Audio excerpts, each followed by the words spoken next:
Hello history buffs, welcome back to my channel. My name is Chloe Eastwood, I'm a public historian, and a lot of things have been changing for me throughout the whole quarantine situation. Generally speaking, the museum field has been hit pretty hard. The main way that communities are served by museums is being able to go to the museum or to the historic site to be able to interact with the materials. They're also served when school groups and special interest groups get to go to a museum or a historic site and use the resources and the specific opportunities that are designed for their interests.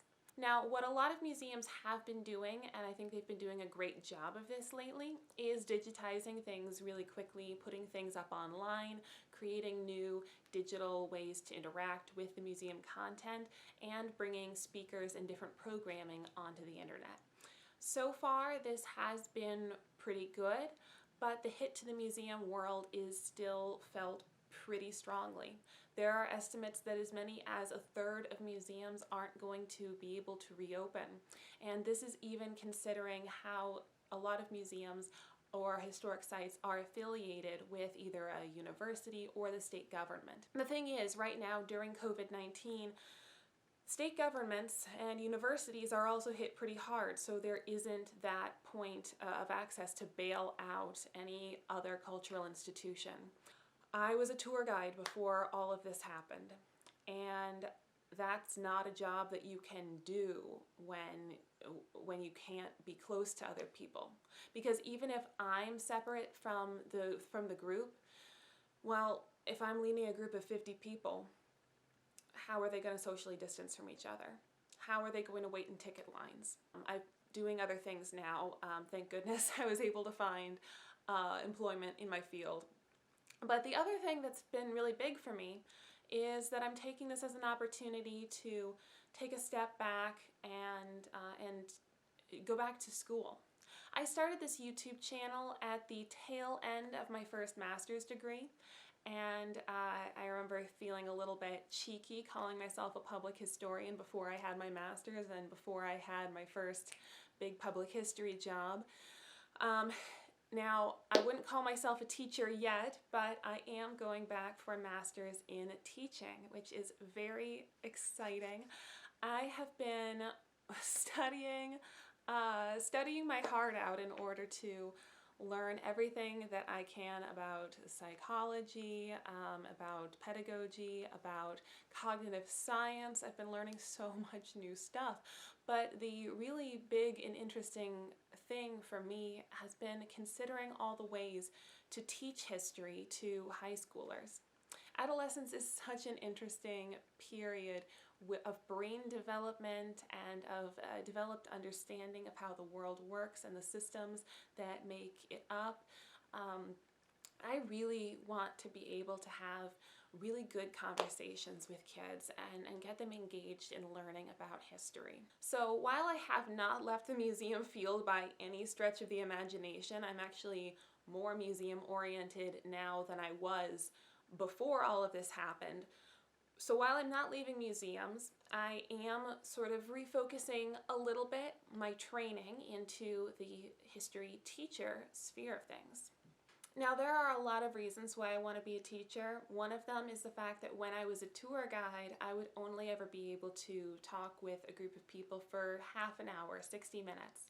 And that is nowhere near enough time to really get into a topic. You know, we can scratch the surface of what the vice president does. You can scratch the surface of the role of protests in American democracy, but you can't really get into it, and you also don't know where the kids are coming from.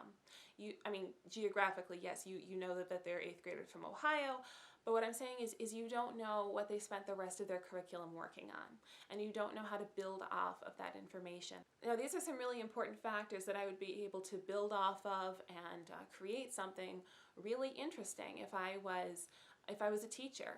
The other thing that I think is important is the fact that so much of history, and I think we've seen this come up again and again throughout this whole summer of Black Lives Matter protests, we've seen so much that we do not even know so much of American history, because Black history is American history, and it's like we don't even know so much of our own history.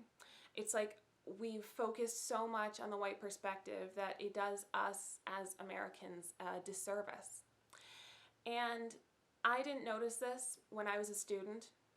I remember, and this is almost embarrassing now, except that I was 17 years old and I did not know any better. I don't even blame the teacher, because he tried.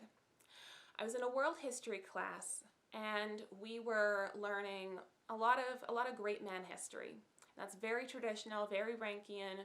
If you took high school history, then you know exactly what I'm talking about. You know, you learn Julius Caesar, you learn Basil II, you learn, oh, I don't know, it doesn't have to be a man, you know, it doesn't even have to be an adult. You know, you've got your Joan of Arc, Louis XVI, you know, all of these very high-ranking individuals. And I remember every once in a while, he'd take a tangent and he'd say, all right, time to learn some women's history. But the thing was, it was a tangent, and it was not central to understanding the big scheme of history as it was being presented in the general coursework. If we wanted to do well in the class, and if we wanted to do well on the AP test, then we had to know what the men were doing. And not the commoners. This wasn't some, you know, radical class-based class about history. No, it was very much Rankian history.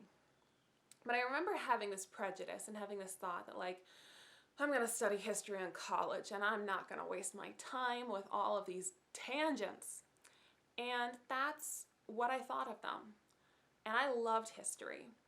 So if a student who loves history can think of her own existence as a tangent, I literally thought to myself one day, maybe we'll start studying women once they do something worth studying. Well, like, whew, that's a spicy hot take there, past Chloe.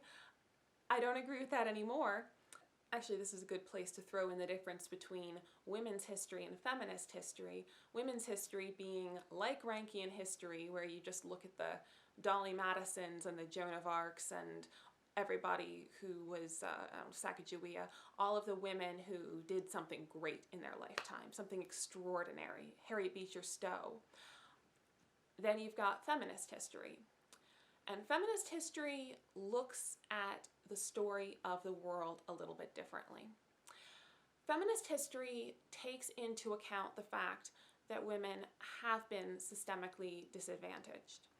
And I mean this on every level. Not being able to work outside the home, not being able to run for public office, not getting elected to public office, not being able to vote, not being able to own a credit card in your own name, not being able to own property while you're in a marriage, not being able to own your children, which at the time, yes, it was ownership of children. That changed actually fairly recently. Things that I'm learning now that I'm learning to be a teacher. So when you take that into account, how can you write history of women generally if you only have a fraction of the number of great women as there are great men? If you take all the great women in history, you aren't going to end up with a cohesive narrative the way that you're going to end up with a cohesive narrative if you take great white men. Well, one way to do this is to look at systems, and you look at groups of people. And this is the same thing with queer history, it's the same thing with Black history, it's the same with disabled history.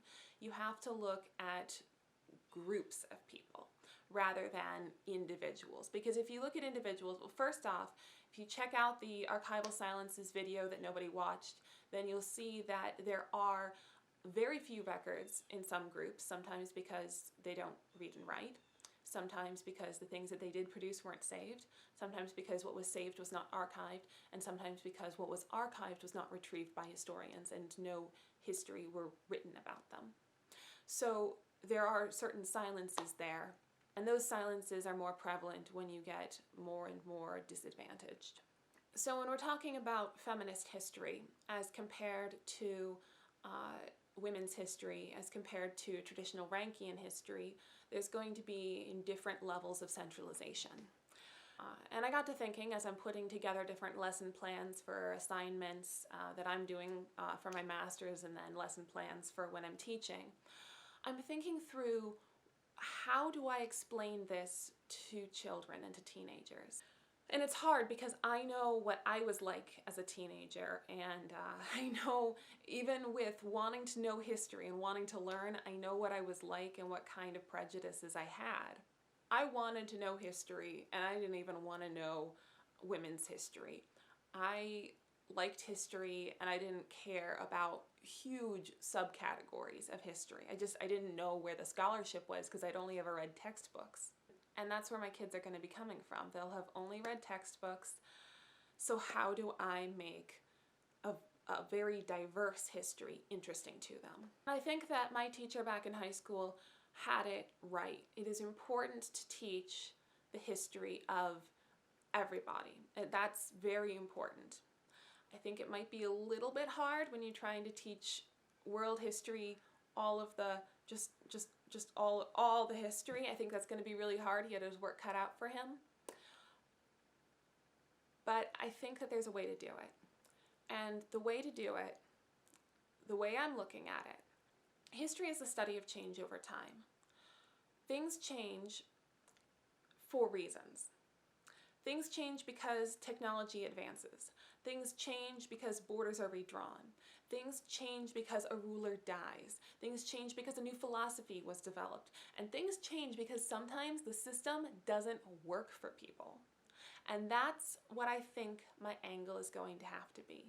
There's an exhibit at the National Air and Space Museum that my class of public history students went to go visit one of our semesters. And it was very, very popular. It's the History of Stewardesses exhibit. And in big bold lettering it says, do you have what it takes, or do you have what it took to be a stewardess? And the different criteria that a stewardess had to meet, like she had to be between like 5'4" and 5'7". She had to weigh like 95 to 115 pounds. That might be slightly wrong, but it's only slightly. So there are these very strict rules, like she has to be white. She has to wear a certain kind of fingernail polish. If she's going to wear nail polish at all, she has to wear certain colors of lipstick and makeup. She has to have her hair done a certain way. And the thing about this is that teenage girls, and again, mostly teenage girls, they would come to the exhibit and they would just judge themselves. They would look in the mirror and they would think, oh, I'm not good enough, or like, yeah, I'm good enough. Like, and they would get self-esteem from it, or they would lose self-esteem from it. And the problem with this isn't that there used to be high standards for women's appearances when they were in professional spaces. I am still subjected to certain appearance criteria. Actually, a shocking number of the criteria for the stewardesses have been applied to me in some of my jobs. Things like makeup, nail polish, stockings, all of these things. So it's not that these don't exist in any field, it's why did they change for stewardesses? I think that a compelling way to adjust this particular exhibit in light of the fact that young women are judging themselves so harshly in comparison to vintage standards that were so unfair that they were legally changed, and the dress code today doesn't look like it used to. I think that a compelling way of changing the interpretation is to show the hard-fought legal battles that women professionals took against their employers. What if somebody gains a little weight? Does she lose her job? Well, that used to be the case. Now it isn't. It used to be the case that African American women could not be stewardesses. That's no longer the case. So you go and you look at why something was unjust and why it changed. And now you're sympathizing with the protagonists of history, the people who won these rights for our, teenage girls who are going to the museum and, checking themselves out in the mirror. Well, what if they got to feel, I couldn't back then, but, thank goodness these, incredible pioneer women went ahead of me and fixed things so that they're just that much easier for me today. Plus, there's a role model for young women who are going to confront issues ahead, and they know how things have changed in the past. That's the other thing that's never taught in history, is how to change things. So the more I'm considering this, the more I'm thinking that there are some really compelling ways to study history from a non-centralized point of view, when you view it from how people live their lives, how Americans more generally experience different trials, and how those trials were addressed. I would love to bring that into a classroom.